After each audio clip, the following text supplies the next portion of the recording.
बीड जिल्ह्यामध्ये धनंजय मुंडे साहेब आणि शेजारचा जिल्हा म्हणजे लातूर विलासराव देशमुख ही त्यांची मैत्री, सर्वांना मैत्री आणि जग जाहीर होती की दो हमसो का जोडा असं साहेबांना नेहमीच म्हणायचे. आणि अनेक वेळा त्यांचे भाषण ज्यावेळेस बीड जिल्ह्यात कुठं असतील तर लोक सुट्ट्या टाकून गर्दी करायचे. तसंच एक नातं त्यांचं बीडमध्ये क्षीरसागर कुटुंबियांशी सुद्धा आहे.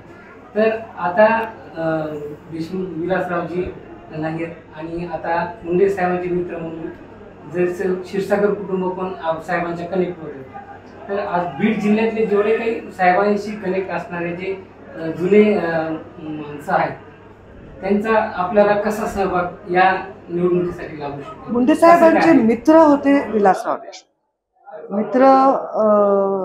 विलासराव देशमुख होते. क्षीरसागरांचे सलोख्याचे संबंध होते, पारिवारिक संबंध होते. पण मित्र हे वेगळं टर्म आहे, तर ते नक्कीच आहेत. आणि त्यांच्या परिवाराविषयी आमच्या मनामध्ये सन्मानच आहे.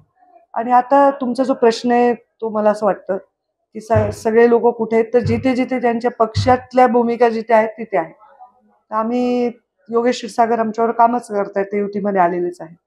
आणि सगळी टीम जवळपास काम करते. अमरसिंह पंडित काम करतायत, लक्ष्मण पवार काम करतायत, प्रकाशदादा काम करतायत, अडसकर काम करतायत, सुरेश दस काम करतायत, आजबे काका काम करतायत, धोंडे साहेब काम करतायत, राजेंद्र मस्के आमचे जिल्हाध्यक्ष काम करतायत, शिवसेना प्रमुख काम करतात. सगळे काम तर करतायत.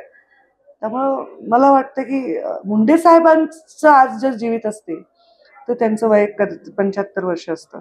तर माझी टीम तीच असावी हे जरा थोडंसं मला नेहमी अन्यायकारक होतं. कारण माझी टीम थोडी नवीन पिढी, युवा असणार. त्यांची पुढची पिढी माझी टीम आहे.